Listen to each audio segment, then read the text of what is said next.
नमस्कार दोस्तों, मैं रितु आपका स्वागत करती हूँ स्टडी विद स्टोरी चैनल पर। आज हम 10 मिनट में प्राचीन भारत का संपूर्ण इतिहास का रिवीजन करेंगे। तो चलिए बिना देरी किए हम शुरू करते हैं। सिंधु घाटी सभ्यता। इसका समय था 2500 ईसा पूर्व से 1750 ईसा पूर्व तक। इसके प्रमुख स्थल जो थे हड़प्पा, मोहनजोदड़ो, चनहोदड़ो थे। अब सिंधु घाटी की विशेषता क्या थी कि यहाँ नगरीय सभ्यता थी और जल निकासी की प्रणाली थी। इनकी लिपि अज्ञात थी और जो धातु का उपयोग करते थे वो कांस्य था। अब इसके बाद आता है वैदिक काल। वैदिक काल जो दो भागों में बटा था, ऋग वैदिक काल और उत्तर वैदिक काल। ऋग वैदिक काल का टाइम पीरियड था 1500 से लेकर 1000 ईसा पूर्व तक और उत्तर वैदिक काल का पीरियड था 1000 से 600 ईसा पूर्व तक। ऋग्वैदिक काल में गाय और यज्ञ प्रधान थे, लेकिन उत्तर वैदिक काल में वर्ण, समाज ये सब ज़्यादा जटिल थे। इसमें 4 ग्रंथ थे, 4 ऋग्वेद, सामवेद, यजुर्वेद, अथर्ववेद। इन सभी को मिला के संहिता बनता है, वेद संहिता। और इसमें सबसे पुराना वेद था ऋग्वेद। सामवेद, इसमें गान का उल्लेख होता है। यजुर्वेद।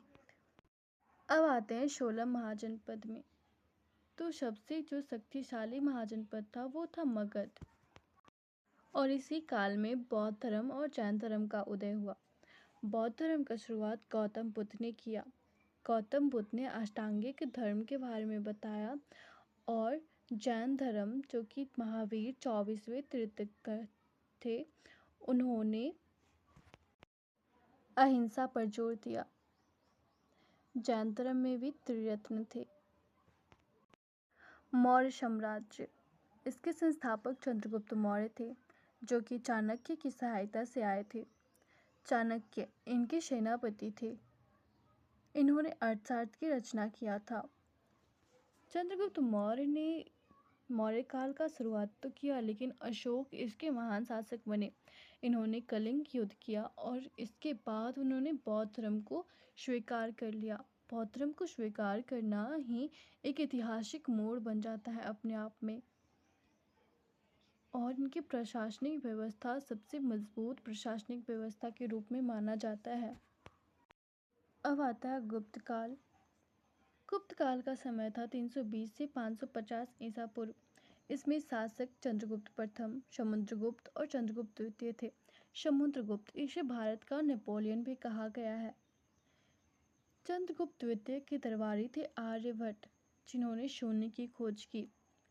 यहाँ संस्कृति और कला का भी बहुत विकास हुआ।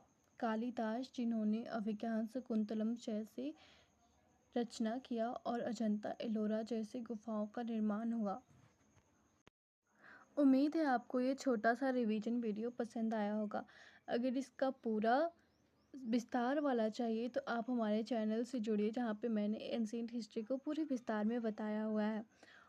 और please don't forget to like, share and subscribe.